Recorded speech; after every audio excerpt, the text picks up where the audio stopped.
दोस्तों, मेरा हाथ में एक फ़ोन है, रियलमी का फ़ोन है और इस फ़ोन का प्रॉब्लम है रीस्टार्ट हो रहा है, वाइब्रेट बार-बार हो रहा है। इसमें ना ग्राफ़िक्स आ रहा है, ना लाइट आ रहा है और यहाँ पे देखो चार्जर लगाने से यहाँ पे देखो रीस्टार्ट हो रहा है, वाइब्रेट हो रहा है और चार्जर का एम्पियर 0.10 और वाट 41 तक जा रहा है, ठीक है ना? और ये फ़ोन बार-बार वाइब्रेट हो रहा है, लाइट भी नहीं है और ग्राफ़िक्स भी नहीं। आओ देखते हैं क्या सॉल्यूशन है, अभी देखते हैं। स्क्रीन में देखो डिस्प्ले।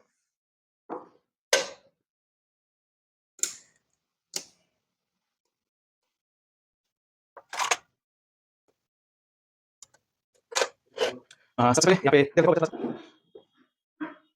सबसे पहले देखो यहाँ पे बिल्कुल फ्रेश बोर्ड है, कहीं पे भी कुछ सिरकनी नहीं है। फ्रेश बोर्ड में काम करने का मजा कुछ और होता है ना? ओके, डिस्प्ले देखो। दोस्तों मैं आपको बता दूं, इसका जो प्रॉब्लम है ना, सिर्फ और सिर्फ सीपीयू से ही है।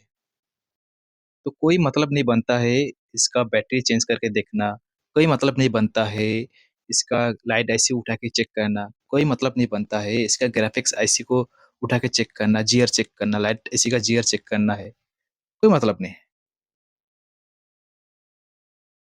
अगर आप इस मॉडल में काम कर रहे हैं ना, तो आप डायरेक्ट इसका सीपीयू को रिमूव करो। अगर आपका फ़ोन में डिस्प्ले का लाइट नहीं आ रहा है, अगर आपका फ़ोनों में ग्राफ़िक्स नहीं आ रहा है, अगर आपका फ़ोन ऑन ऑफ कर रहा है, अगर आपका फ़ोन में नेटवर्क का इश्यू है, अगर आपका फ़ोन में सिम शो नहीं हो रहा है, तो आप इधर-उधर ट्रेस करके टाइम बर्बाद मत करना। अगर फ्रेश बोर्ड आपका पास में है तो, अगर किसी ने छेड़खानी कर दिया, अगर गिरा हुआ फ़ोन है या तो वाटर डैमेज केस है, तो बात अलग है। तो बात अलग है। अगर फ्रेश फ़ोन है, तो कोई मतलब नहीं होता है आपको अदर्स कुछ चेक करना। डायरेक्ट इसका सीपीयू को रिमूव करो और रिवॉल्व करो और बैठा दो।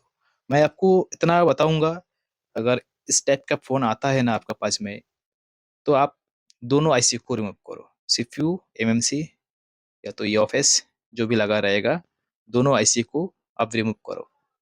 क्योंकि ये सब ऐसे ना काफ़ी नज़दीक रहता है, तो अब सीपीयू निकलने जा रहा है, तो कहीं न कहीं आपका ये ऑफ़िस एमएमसी में हीट लगता है, उसका लगने की वजह से उसका अंदर का जो बॉल है ना, शॉर्ट हो जाता है या तो ड्राई हो जाते हैं।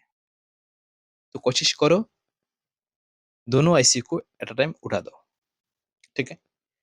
अभी ग्लू कटिंग करने के लिए मेरा ब्लोअर का हीट चल रहा है 200, आप 200 से 250 रख सकते हो, नो प्रॉब्लम, ठीक है? और आईसी रिमूव करने का टाइम में अलग-अलग का ब्लोअर के हिसाब से अलग-अलग हीट आते रहता है, ठीक है ना? तो आपका ब्लोअर कौन-सा है उस हिसाब से भी होते हैं। तो लमसम आप 350 तक रख सकते हो, ठीक है ना? ब्लोअर के हिसाब से होते हैं और किसी का ब्लोअर का हीट कम आते हैं, किसी का ज़्यादा आते हैं, किसी का ब्लोअर से 300 में भी आईसी रिमूव होते हैं।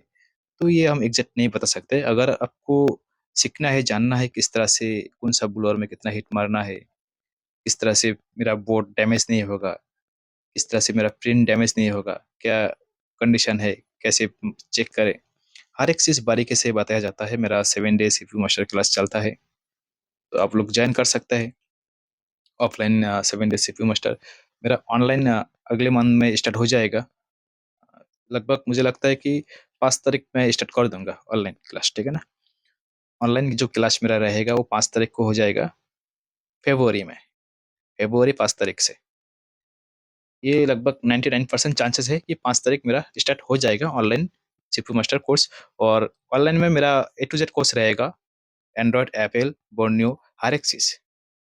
वहाँ पे लगभग मेरा ऑनलाइन कोर्स में लगभग आपका 5 से टीचर एनी टाइम रहेगा, ठीक है? वो सारे अलग-अलग स्टेट से आपको गाइड करेगा, अलग-अलग कंट्री से। तो खुद को अगर अपग्रेड करना चाहते हो तो फिर बेशक जॉइन कर सकते हो, कोई डाउट नहीं रहेगा। मिनिमम फीस रहेगा, ज़्यादा नहीं। चार्जेस बिल्कुल मिनिमम रहेगा। हो सकता है आप 1-2 फ़ोन बना दिया, आपका पूरा चार्जेस उठ जाएगा इतना, ठीक है ना? तो दोस्तों यहाँ पे देख लिया आपने, मैंने सीपीयू और ये ऑफिस को दोनों को रिमूव कर दिया है। ग्लू भी क्लीन हो चुका है और ये बोर्ड में ज़्यादा ग्लू था नहीं, सारे ग्लू इसका सीपीयू में है। अभी देखेंगे सारे ग्लू सीपीयू में आ गया है। ऐसा होता है ना कभी-कभार, आपका बोर्ड का ग्लू सीपीयू में आ जाता है, कभी-कभार आधा ग्लू बोर्ड में, आधा ग्लू सीपीयू में, ऐसा हो जाता है, ठीक है ना? ये सारे हीट का ट्रिक होते हैं, हीट का, ठीक है ना?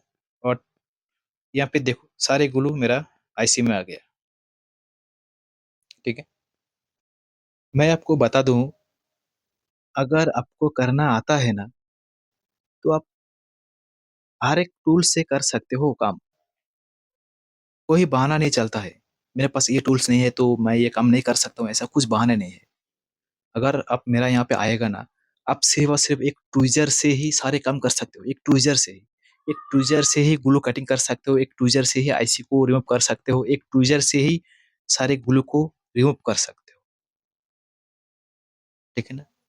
सारे ट्रिक होते हैं और मेरे पास इतना आसान-आसान ट्रिक है, आपका कभी ज़िंदगी भर कभी भी बोर्ड डैमेज नहीं होगा, इतना तो गारंटी है। कभी भी आपका आईसी खराब नहीं होगा, इतना तो गारंटी है। और कभी भी आपका प्रिंट डैमेज नहीं होगा। अगर आपका फ्यूचर में कभी भी ऐसा होता है ना, तो मुझे जो भी मन चाहे वो कमेंट करना, ठीक है? और आपको बता दूँ, आप आयरन से भी ग्लू आराम से क्लीन कर सकते हो, बहुत ईज़िली। कौन-सा आयरन चाहिए, किस टाइप का बीट होना चाहिए, आपको हर एक चीज़ बता दिया जाएगा, मेरा ऑनलाइन क्लास पे या तो ऑफ़लाइन में। ऑफ़लाइन आएगा तो काफ़ी बेटर है, ऑनलाइन भी आप कर सकते हो, कोई प्रॉब्लम नहीं है। आपको फ़रवरी 5 तारीख तक और इंतज़ार करना पड़ेगा। मेरा सेटअप लगभग रेडी हो चुका है, काफ़ी टाइम ले लिया सेटअप बनाने में, काफ़ी टाइम ले ले लिया। इसके लिए सॉरी, और आप कुछ दिन सिर्फ़ वेट करो। तो दोस्तों, जैसे आईसी का ग्लू क्लीन हो जाए, फिर थिनर से अच्छे से साफ़ कर लेना। थोड़ा-सा भी ग्लू यहाँ पे नहीं होना चाहिए, चाहे आप टिश्यू यूज़ करो या तो कॉटन का कपड़ा यूज़ करो, जो भी है आपके पास में, उससे अच्छे से साफ़ कर लेना सीपीयू और ये ऑफ़िस को, ठीक है? अब करते हैं रिवॉल्व।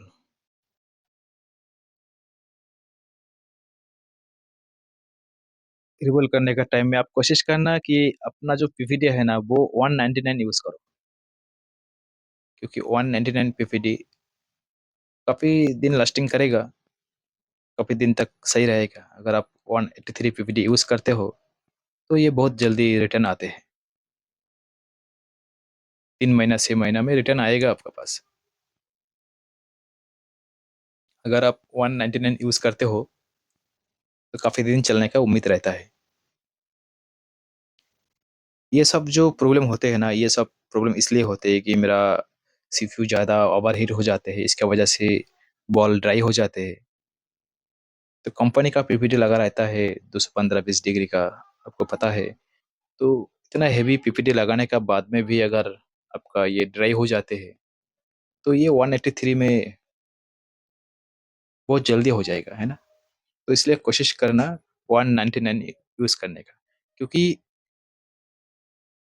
215 17 डिग्री का आता है, 217 डिग्री का, तो वो क्या होता है ना, वो सही से रिवॉल्व भी नहीं होते हैं और सही से वो बैठते भी नहीं है, है ना?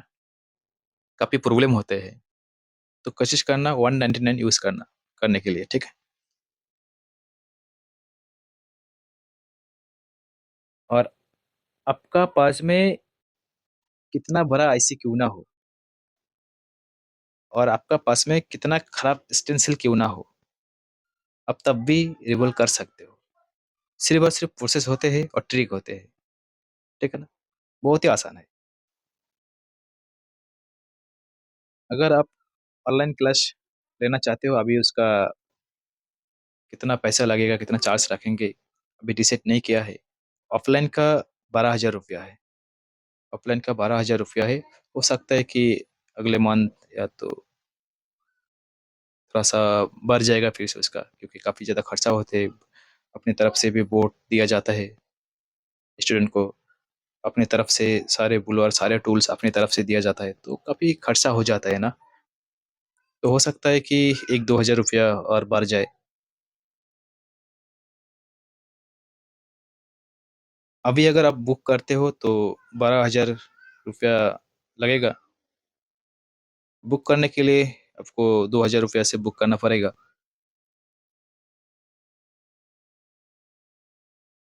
और आईसी बैठने का टाइम में भी ना आप सेम हीट रखना, जितना में आपने निकला है आईसी को।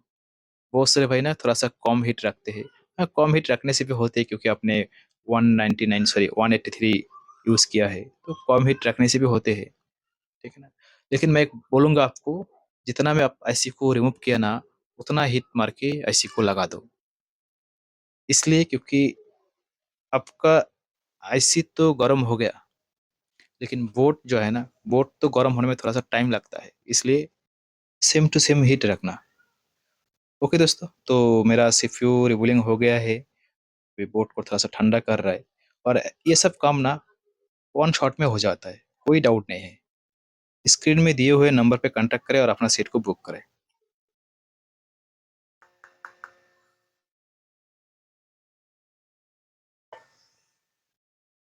आपको मैं बता दूं, ये जो सीपीयू का काम है ना, सीपीयू का जो काम है, ये सिर्फ और सिर्फ बच्चों का खेल है।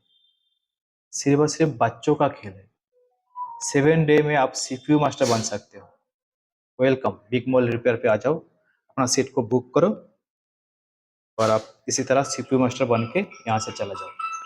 Bye bye.